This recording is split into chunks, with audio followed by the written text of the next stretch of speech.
So we had to discuss this as soon as possible, so that we can clear some doubts, clear some misinformation.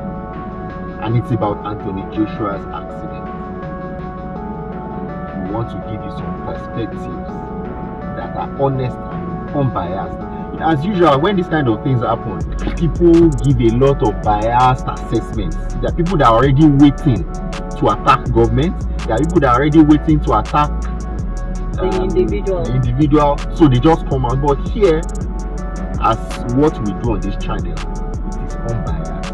I mean, you're going to understand the way. So we go straight into the video. Just to let you know, this video is going to be long.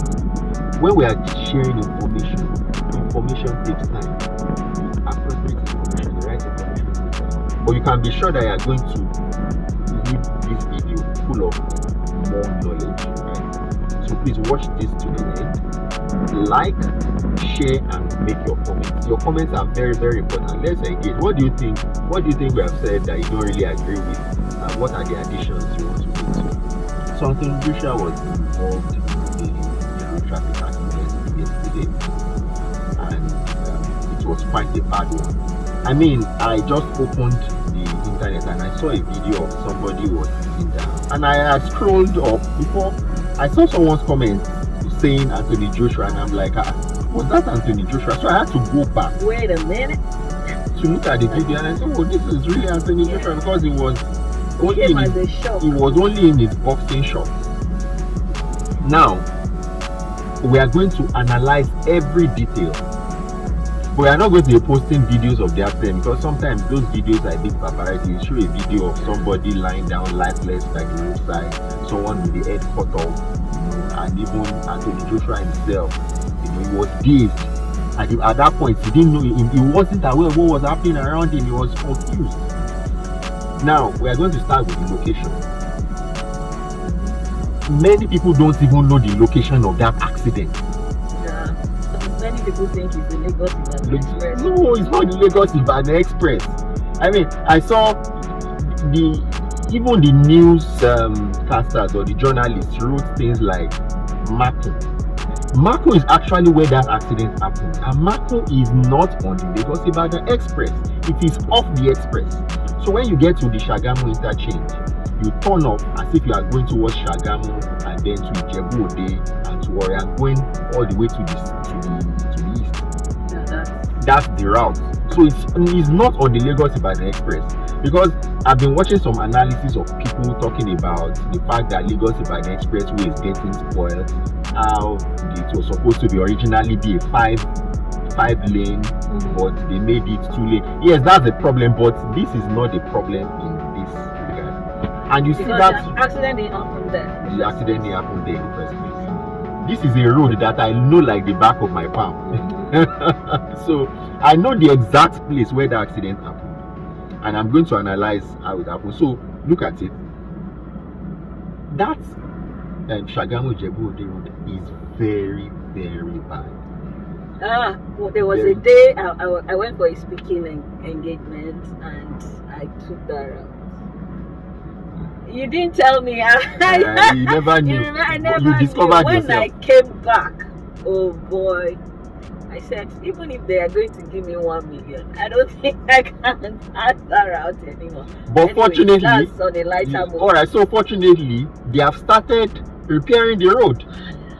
They started repairing the road actually. So the road is not nearly as bad as it was before, and they've almost completed it. As a matter of fact, that portion where the accident happened is still a bit bad, but on the other side, I think they're already completing it. Now let me just analyze how the thing happened, and I'm going to be using a little bit of a graphic which I'm going to put here. So the accident happened as they were coming from Shagamu axis going towards the Lagos-Ibadan Express. Now there's a particular portion just before that Danko petrol station. Trailers parked there. Trailers are always parked there. Always. When I say always, always is always. There are multiple trailers parked there, and that is the source of the accident. But if you want to talk about why did this accident happen, it's because those trailers were parked where they were not supposed to be parked.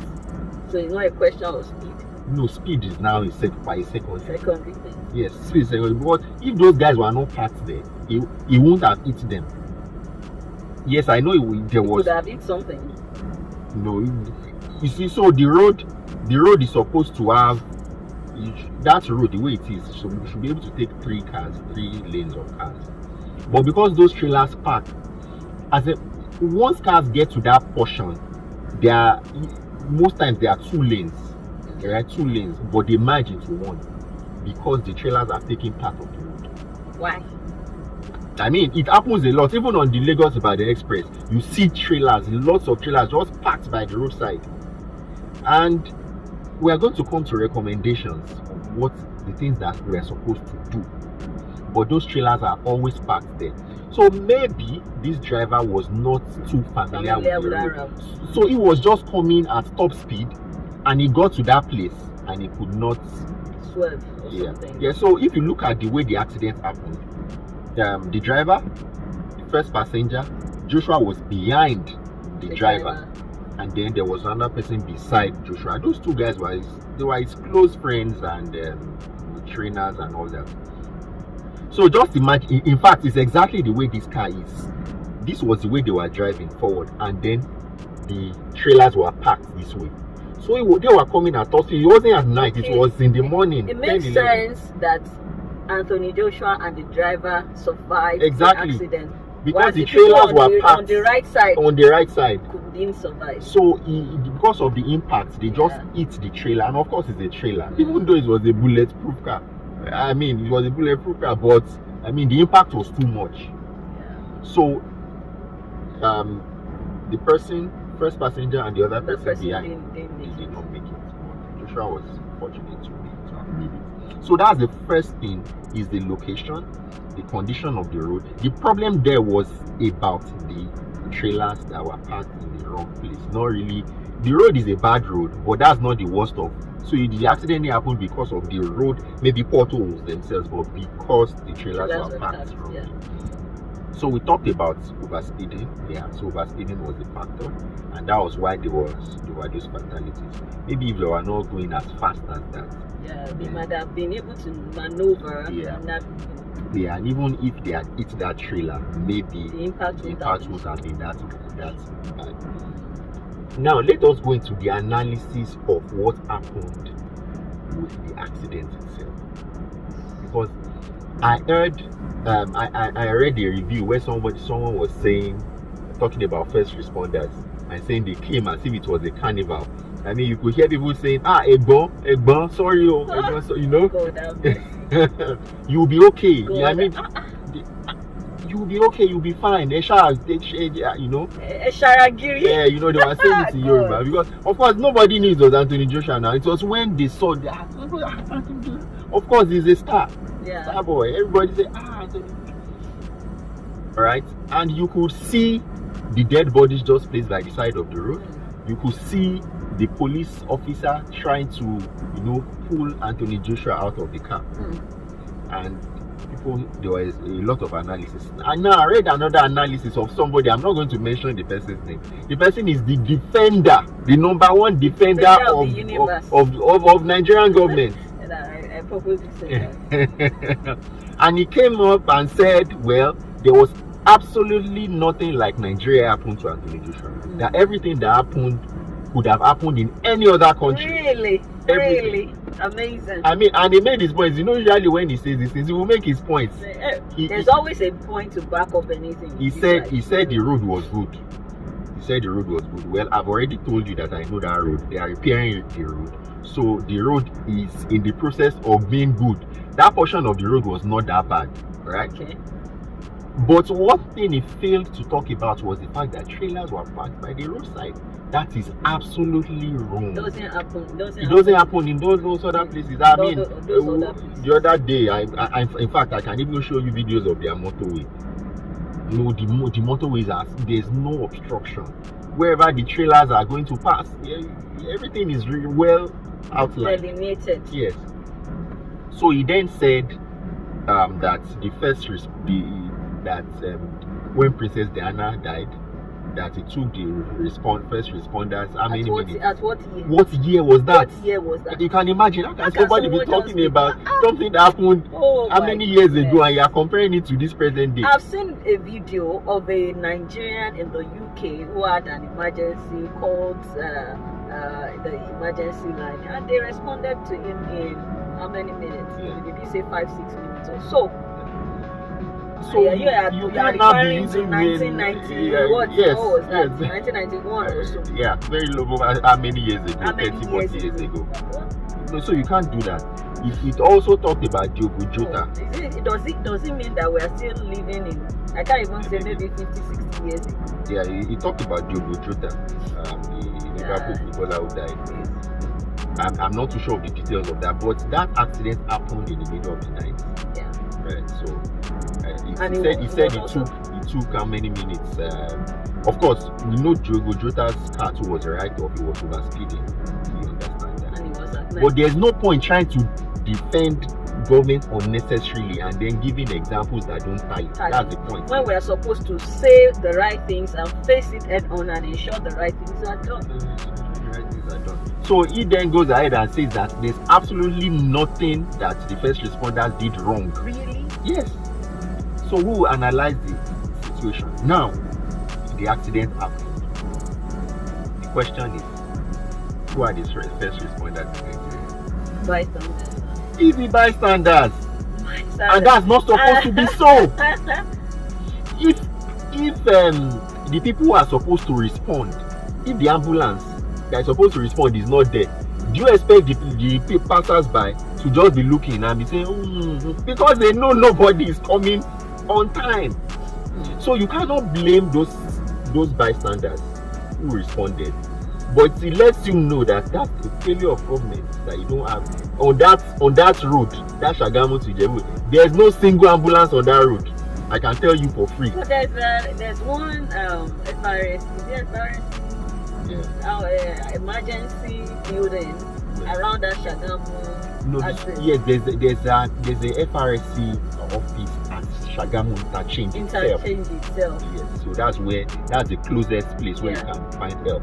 But along that road itself, and usually, apart from the bystanders and all that, usually the FRSC usually the ones when you know there's an accident. FRSC in Nigeria are still the most active. Yes, that's what I'm saying. When it comes to response, many times you find them, because they drive around. Yes. But funny enough, they are not so active along that road. I don't know why. They are more active on the Lagos-Ibadan Express. All right. Anyway, the thing is, in countries where things work, what happens is that the cars are even linked to regular iPhones. If there's a crash, immediately the iPhone will automatically dial the emergency, and people would respond. The problem with what happened to Anthony Joshua is that Anthony Joshua is a sportsman. Parts of his body are important. His spine is important. Imagine that he had a spine injury and they just pulled him out of the car. They could destroy his career. They just complete. Which is why in developed countries, you don't just go and pull somebody out of the car. The person may not even be dead yet. Immediately you pull him out, he dies.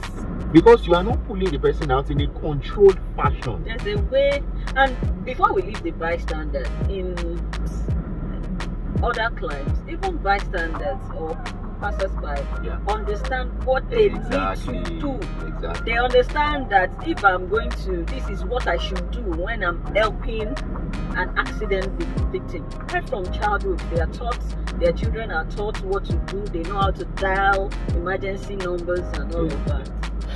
So that is lacking here. Yeah, we just see people. In fact, some people will be pouring water on their heads. I didn't say they pour water, I didn't say you pour water and say, quickly drag the person out, be fanning the person, be eating the person, carry the person on your back. Everybody just does whatever they like. So that is a big failure on the part of. So there should be there are things that we should do. Supposed to be log roads, and they're supposed.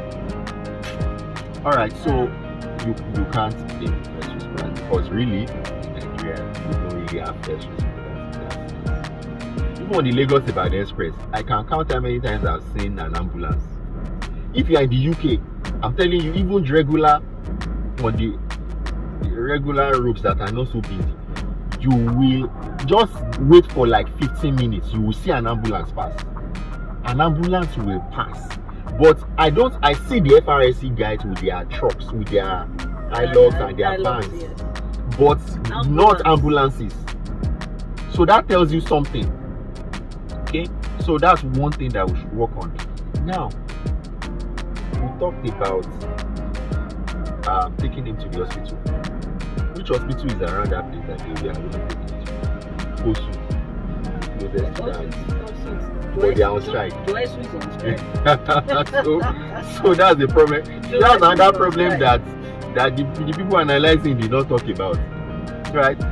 The doctors are not on strike. This is Nigeria. The doctors are not on strike too, but the rest are not on strike. Nurses, pharmacy, radio. I think some of the nurses have actually pulled out. Okay, I think senior nurses or something. Anyway, all right. But the truth is that in Osu now, they are hardly doing anything. Hardly, right? Don't quote if you are working, put it in the comments. So where you start calculating, where should we take him to, right? Those are the challenges with Nigeria. The road safety, they leave trailers, they don't stop trailers. Maybe occasionally they stop them when they are driving against traffic. Danfos, all those buses, they are the ones that need they need the road safety to stop them the most, because they are the most road unworthy. But the road safety will leave them and be looking at private vehicles. No, it is the road safety that is in charge of road worthiness. VIO. Those ones, like VIO. You hardly see VIO. VIO. I'm not even sure. I'm not. By the way, if you don't know what VIO is, vehicle inspection. Yeah, because your dad was a Excuse me. By the way, don't go away. This video is interesting. I has lots, as you already see, it's giving you lots of knowledge. But maybe VIO, I'm not sure many people they have many VIO officers anymore. Maybe. But the road safety are actually doing that. Don't they stop you and check for fire extinguisher, check for your extra tire, check for all that? So they should actually do all those things. And when you talk about road safety, if a trailer is parked by the roadside, the road safety should be able to tell them that no, you cannot park here. It's part of safety on the road. So let's also not absorb them or some of all that, right?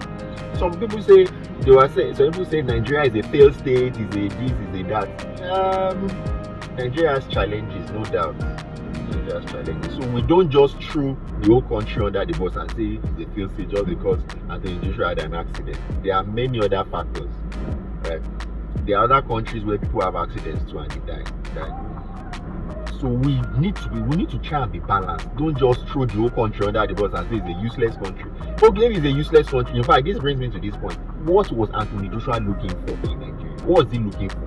He's Nigerian, Abi. He has the right to come to his country. Exactly, it's a patriotic Nigeria. Honestly, I have a little problem with people who live abroad and just come to Nigeria every time. Why? I feel that they don't know this country. They are just coming to Nigeria just to show. You don't come to Nigeria because you want to show that you are patriotic now. What's that? Well, Anthony Joshua is always. You may have a point. Yeah. In that, the terrain and everything, they are not familiar with the terrain, that they should lie low in quotes. But your homeland is your homeland. You should be able to come at any time. I agree. But what I would say, if you stay abroad, stay abroad. I mean, really? I don't agree with that one. I know. It sounds somehow. But me, I feel. We both said me at the same time. I feel if you are abroad, if you really have something pressing to come and do here, come do it and go back to your. Now, I mean, why was it? These questions I'm asking, I mean, they are just a little bit of the banter, a little bit of like that. Thank God he didn't die. Imagine if he had died.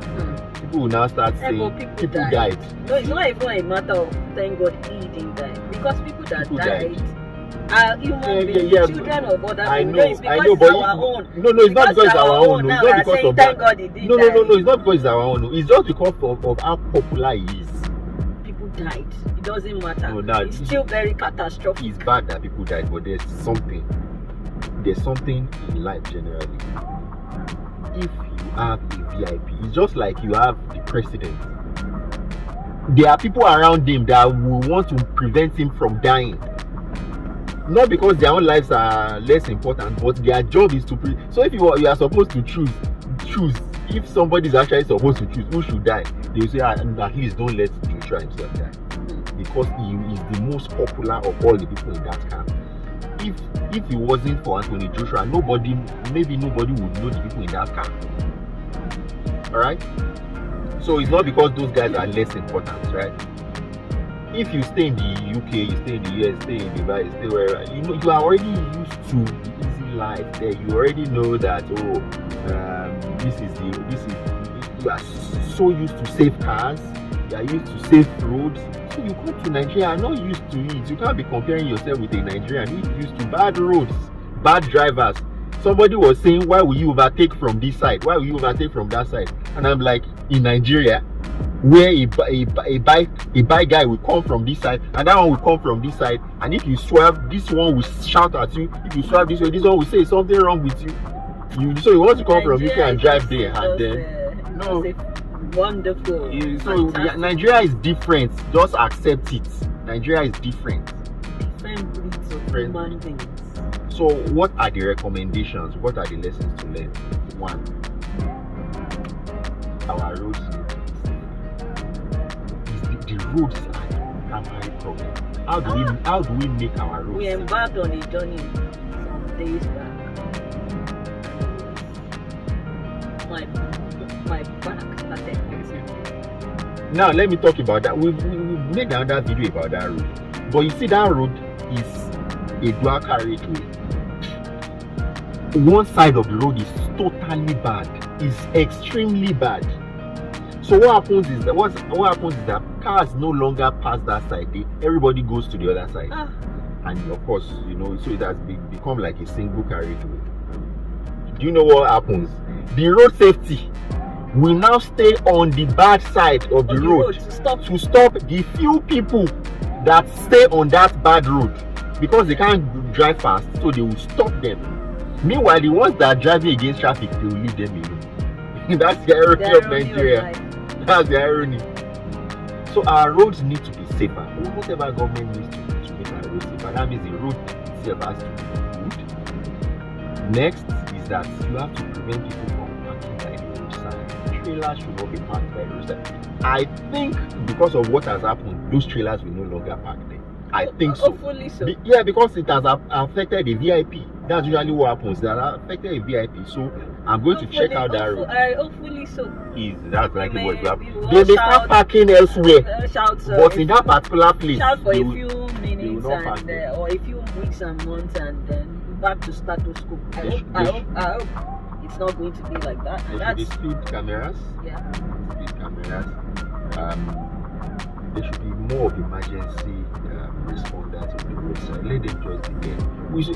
Why? I think there are emergency. No, there are emergency numbers in Lagos. Yes, but it didn't happen. It didn't happen in Lagos. So it happened in Ogun State. Yes, it happened in Ogun State. So emergency numbers that people can dial. There should be. We did a few kilometers. You know why I'm even saying now? On many of these roads, you see many police checkpoints.